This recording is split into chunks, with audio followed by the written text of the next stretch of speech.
Have a fun video you'd like to see featured on NCW Life? Email us at newsphotos@ncwlife.com.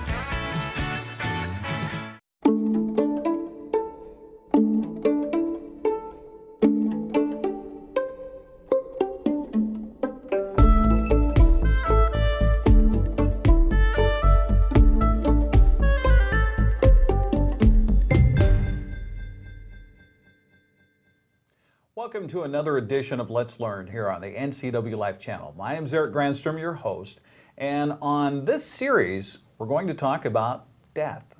That's right, it's a topic that nobody wants to talk about, but it's the only thing that is certain for us all. So I thought it would be a good opportunity for us to talk about death and dying in a non-emotional place where we could kind of look at it clinically here as far as, okay, you die, then what? And we're not going to get into what happens in the afterlife or the religious part of it or anything like that. We're just going to talk about the functionality of death and the body and what happens, and especially if you don't have any plans. And maybe by the end of this program, we'll give you a good seed to start the conversation with your loved ones about what you want or about what they want when it comes time for death, because it's all coming for all of us. Absolutely. Now, joining me here on our first series on this particular topic, we have the chaplain for Central Washington Hospital and Confluence Health, Scott Longanger, is joining us on the Let's Learn program here on the NCW Life channel. Scott, thank you very much for taking the time to join us. Glad to be here, Eric. So, chaplain at the hospital. What exactly is the chaplain at the hospital? The chaplain in a hospital setting provides spiritual and emotional care for patients, for families, for the staff at the hospital. And we're available to anyone at any time, whatever their particular need might be. And it may not be a particularly religious situation, just to provide them a listening ear, someone to help them deal with some of the crisis that they're going through. How long have you been the chaplain at Central Washington Hospital? I've been there about 20 years. Okay. How did you get into that job? Well, for the previous 8 years before I came here, I had been a minister.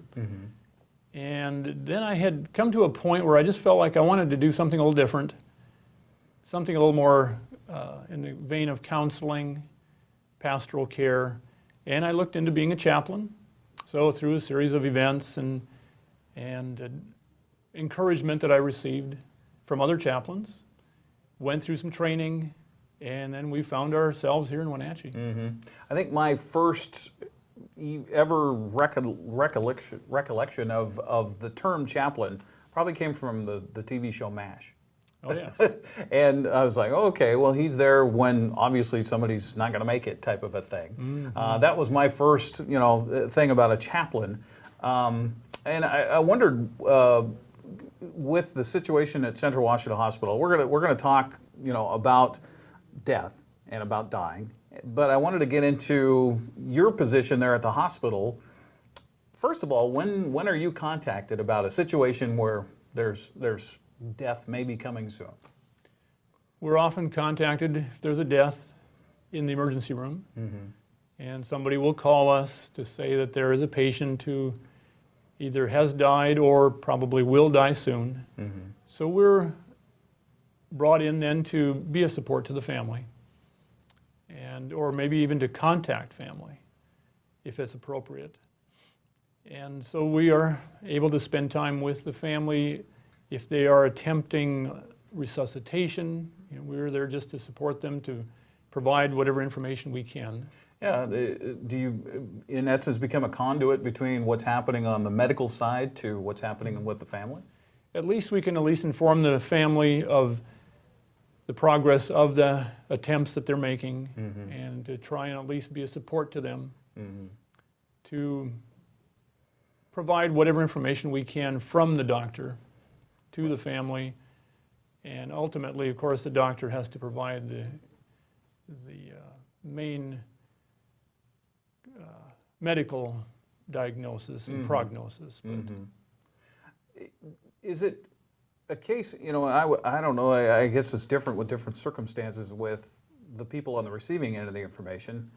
how do you judge how to sugarcoat it, or are you just honest with the information? I mean, how do you go to a family and say, well, the chances are not so good here? That's a good question, because most families want to know exactly what's happening. Mm-hmm. They want to know as much as we can tell them, Right. because they want to know if there's any hope. They wouldn't want us to give them false hope. Right. And we don't want to give false hope if the prognosis is very poor. Mm-hmm. So in my position, I would probably only be able to say, according to what I've heard, this does not look very good Mm-hmm. for your loved one. I would not try and go into any specific medical Right. terms, but Right. allow the doctor to do that, or the nurse. How much training do you get for those circumstances? Is it just kind of on the job, here you go, here's the information, go talk to the family? To be a chaplain, you go through a year and a half of fairly intense training Mm-hmm. called clinical pastoral education, designed specifically to help you face very emotional issues and events that you deal with patients and families. So through that time, it was partly classroom, but mostly just working with people in the hospital setting. Mm-hmm. So it gives you a pretty good idea of what to expect and how to be there for people. Not so much what to say, but how to be there with them. Mm-hmm. Is there a different scenario for you if it's an emergent situation, if it's an emergency room situation, rather than someone who's on the cardiac floor, it's, you know, the 9th time they've been to the hospital, kind of they've been dealing with this for a while? I imagine that's a little different scenario for you? Well, it would be. The emergency situation would be more traumatic, more sudden, probably more unexpected. And so you're dealing with the emotions that surround that with the families. If this was very unexpected, a traumatic accident or something, certainly they have had no time to prepare for that. If someone's been going through an illness for years, a chronic illness, and now they've been in the hospital a number of times, it's still very emotional, but the family probably has had some time to process this and prepare as well as they can for what's coming, and to help the family and the patient make the decisions that they want to make for their care. Well, and that's part of this conversation too, about the decisions that have to be made, and a lot of those decisions happen at the hospital. We're going to continue with this program with Scott Longanger joining us here, for the chaplain for Central Washington Hospital, as we continue on here with Let's Learn on the NCW Life channel. It's a topic that we all need to talk about, no matter how uncomfortable it may be. Death, right here on the NCW Life channel with Let's Learn. We'll be right back.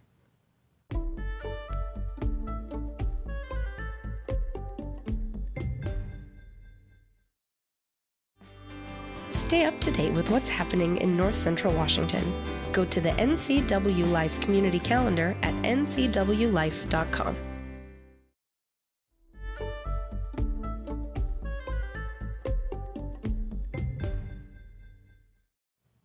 Welcome back to Let's Learn here on the NCW Life channel. My name is Eric Granstrom, your host, and on this series of topics on Let's Learn, it's about death. It's a topic that nobody really feels comfortable about talking about, yet it's certainly going to happen for all of us unless there's a medical miracle here soon, and I don't see that coming. Scott Longanger is joining us here on Let's Learn. He is the chaplain at Central Washington Hospital. Scott, we left off with, I opened the show by saying, okay, we're not going to talk about religion, we're not going to talk about the afterlife or things like that, but it is a very important part of it, especially for your situation where you have a family that is in a traumatic situation. They're either losing or have lost a loved one. Even if they're not churchgoers, I imagine that from your perspective, that can be a big help. We do realize that a person's spirituality is very personal and is different for all of us. And so we really just want to get to know that person, where they're at, to help them and support them with what is important to them, and not to project what I think would be important for them, but just to really listen to them, to help them process through their fears, the worries that they have with probably a death that may occur for them, or with their families to help them process what is this like for them. How have they experienced this in the past, and how might that help them in the current situation? Mm-hmm. Some people have specific religious beliefs and values and practices, so we help support them with that. That may involve getting their own church, their place of worship involved, mm-hmm. their ministers. Or it may just be relating to the people, help them determine how will my spirituality, how will my values, my outlook in life help me deal with life, dying, and death, and all those things. And at Central Washington Hospital, I know, and as well as a lot of the facilities for healthcare in that regard, there is on the main floor, there's a chapel for people to go and say a prayer, and that's not just death. I mean, that's any circumstance of what might be going on there. Sure. So the hours that you work, now when I talked to you about bringing you on the show, you say there's you and another chaplain at the hospital? Right. So you guys rotate and kind of handle the load? Because I would imagine that can come at any time of the day or night, right? It could. We are on call 24/7. So he and I, we alternate being on call during the week and then every other weekend. We have a great group of volunteer chaplains too. Okay. And they help us during the week. Once a month, they are on call during that weekend, one weekend a month. Mm-hmm. So all in all, we try to provide as much support as we can. Mm-hmm. And of course, I mentioned earlier about supporting the staff. They go through their emotional struggles too. Yeah, and that's something, I was married to a registered nurse who works on the cardiac floor at Central Washington Hospital for a time, and some of the stories that she told me, it's almost, if not more important, for support of staff, because they're dealing with it on almost a daily basis. Oh, it's very important. It can get very tiring, Yeah. very wearing, physically and mentally and emotionally. She had a great perspective that kind of blew me away. I asked her about how in the world could you be around death like that on almost a daily basis? And she said, actually, it's a privilege. She says, because not everybody gets to be there for that person's last moment. And for me, that was, wow, okay, that's a really interesting and I guess refreshing perspective on that they are honored to be able to be there for those last moments. So let's talk about those last moments, Scott. What functionally is happening for you with the family, with resources? I imagine, is there a pamphlet you can hand somebody? Is there, because there's usually, hopefully, in a circumstance, traumatic or not. I mean, somebody dying is a traumatic experience, no matter if it's been something they knew was going to happen or something that suddenly happened. There always seems to be a family member that's like, okay, I'm the level-headed one. I'm the one that can, be the conduit. I can be the one that's the facilitator, things like that. So do you have information you can hand them if there's not a big plan in place? We do. There's a booklet called Gone From My Sight, and other booklets similar to that, which help families to understand what to expect in the last weeks, in the last days, the last moments of a person's life. Mm-hmm. And that is helpful for people. They have some idea of what to expect if they've never experienced this before, and many haven't. And then there are other resources we have on grief, what to expect after the death, in the days and the weeks, the months following the person's death. Because we all experience loss and the grief that goes with that. Right. And all in a different way and all in different order. Oh, of course. Yeah. And grief is not easy, it's not in order at all. We, of course, also help people with funeral arrangements. If they're not sure what they need or what to do, we'll help them sort through that. Okay. And find a funeral home, help them choose one. Okay. That will be a support for them. Okay. And do you work equally with all the different funeral homes in the Wenatchee Valley in north central Washington? Or We do. Okay. And if someone isn't sure which one that they would prefer, we have a list of all the area ones. Okay. And we just let them choose one. The hospital then contacts that funeral home. Okay. And then the funeral home contacts the family. Now you mentioned when we started this show that you'll take on the duty or the challenge of contacting family members if someone arrives in the hospital in an emergent situation and doesn't look good type of thing. You'll actually contact the family and say, hey, if you can, you better come type of thing? We do. occasionally, most of the time, the family members that are first there will contact other family. Sure. And if they are out of town, we will sometimes try to have the doctor talk to those family members. We were talking during the commercial break about how for most people, death is new. You don't typically deal with this a lot. And so our perspective on death is television. It's the dramatic, shows of death, of hospital shows, or whatever the case may be. So I think that there's a misconception a lot of times about the process of the actual final moments and what actually happens. I think that, for a lot of us, it's, well, there's going to be an autopsy, the cops are going to come ask questions, it's, all of these things. There's the morgue, the body's going to go to the morgue, and then you got to go make an identification of the body and things like this, just based on our knowledge of death through television, and it's a lot different than that, isn't it? Well, certainly.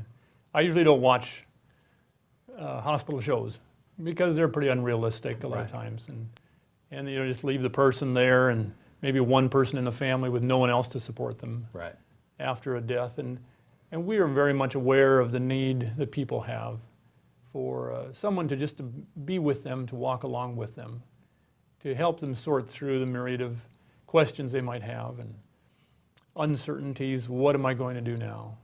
And just to have someone there with them. I'm very aware that the words that I try to offer are not going to be very comforting, but my presence would be. And that's why I also feel it's an honor, a privilege to be with people in those difficult moments. And we are well received by most people, whether they have a religious preference or not. Sure. They just are glad to have someone. We need to take a commercial break in this death topic with the chaplain at Central Washington Hospital. I want to talk about knowing that death is coming. That's a little different, and you can do a little more planning for that as we continue here on Let's Learn on the NCW Life channel. We'll be right back.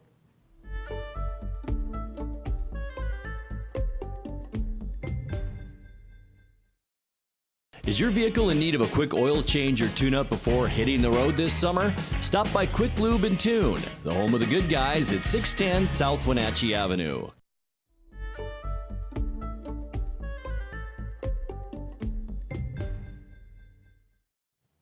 Welcome back to Let's Learn here on the NCW Life channel. I'm Eric Grandstrom, and joining me is Scott Longanger with Central Washington Hospital. He is their chaplain for Confluence Health. We were talking during the break that you and who's the other chaplain at the hospital? His name is Jamie Wilhite. Okay, Jamie.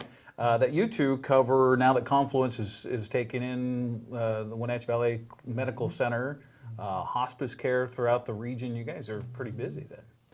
We try to cover all of those different things, and whatever the need is, the requests are, just allows us quite a broad opportunity to provide that spiritual care. We're talking about death here on and dying and maybe helping you to prepare a little bit for this topic that nobody wants to talk about. I know that in the conversations with the folks at Confluence Health and getting to the right person and the right people, that they were certainly appreciative that we were bringing this topic up because of an outreach program that they're putting together right now, correct? The hospital in the last several years has really been trying to focus on helping patients and families be proactive in their medical care, to know what would they want in the future, especially if they could not speak for themselves. If they'd had an accident or an illness which incapacitated them from communicating their wishes. So we are having classes, workshops, conferences, allowing people to provide them information where they can fill out a form, where they can determine which person in their life could speak for them. Yeah, and the living will topic, and that's something we're going to talk about as well here on Let's Learn on this series in referencing death. It's an interesting scope as far as, okay, say you have a do not resuscitate. You have that in writing, it's in your living will, but you show up at the hospital and you can't speak for yourself, even though you have that piece of paper, you have that in writing somewhere. If there's a family member that steps in and says, hey, you need to do CPR, that kind of throws the whole thing into an interesting situation for the hospital and for the family. Oh, certainly. We want to honor a patient's wishes, first of all. And we also, of course, want to communicate with the family. So it sometimes can be a fine line in doing that. And there are different family dynamics. As you mentioned, different family members have a different perspective. Right. So we really try hard to communicate with the family what the patient's wishes were, so that they would all be aware of that. But we do want to listen to them and support them. And that's the tough part too, is that, you had a conversation with Uncle Bill, over a beer, and he told you what the thing was that he had in mind, and then, but on paper somewhere, on a napkin or something else, he had something else written, and then if you don't, and that's really why I wanted to have this conversation about death on Let's Learn here on the NCW Life channel, because if you don't have this conversation, and again, it's something, nobody wants to talk about death because, we'll just forget about that. But it's coming for all of us. And if we don't talk about it, and we don't talk about it in a non-emotional way, which is so difficult because in your situation, it's all about emotion, isn't it? Everyone has those emotions. They're normal. They're a part of life. So we would want to find the person in the family who the patient trusts to speak for them, and who that would be, who understands what the patient's wishes are, and could, in a practical sense, speak for them. And that's what is very helpful about having an advance directive, so that the patient knows, the family knows, and the hospital and the medical care people know how to provide that, and how to supply that support. We're going to provide this information as we get through this course of the episodes in this death topic here on the NCW Life channel. And I kind of throw that out there. It might kind of shock people a little bit to have a topic like that.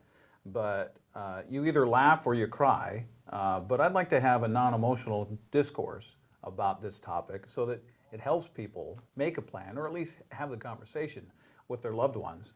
And as we continue, we're going to talk to estate planning attorneys. We're going to talk to the folks with the memorial chapels. We're going to talk to the folks in the cemetery. There's been so many things I've learned just in preparing for these series of shows that I had no idea about. For example, if you're given a diagnosis, you're going to die. You have X months to live. There's a whole care field through Confluence Health and in the world, palliative care, correct? Did I get that right? Where they get Scott involved, they get other folks in your care involved, possibly hospice, and you can map out the whole thing, right? That's right. As I said, proactively, sometimes years in advance, or because so many people don't make those decisions till it's the last minute. Right. Or they're not admitted to hospice till they have just a few days. So it can be very beneficial to them, of course, and to the family to prepare ahead of time so that they can receive the best quality of care to help them not just die comfortably, but to live comfortably with the most quality of life. Absolutely. Give us the phone number for Central Washington Hospital if people want to call and ask any questions about death or about something else that may be happening in the hospital. The number is 509-662-1511. And the chaplains are available 24 hours a day to help people with their spiritual issues, crises, but also to help them make some of these decisions. Well, Scott, I appreciate you taking the time to do what you do first of all, but to also come on here and talk to us about it. You're very welcome. Thank you. You bet. You bet. Scott Longanger joining us here on Let's Learn on the NCW Life channel, and we'll have more on the topic of death as we continue on. And if you'd like more information, we'll put it up on the website too, ncwlife.com. Thanks for watching.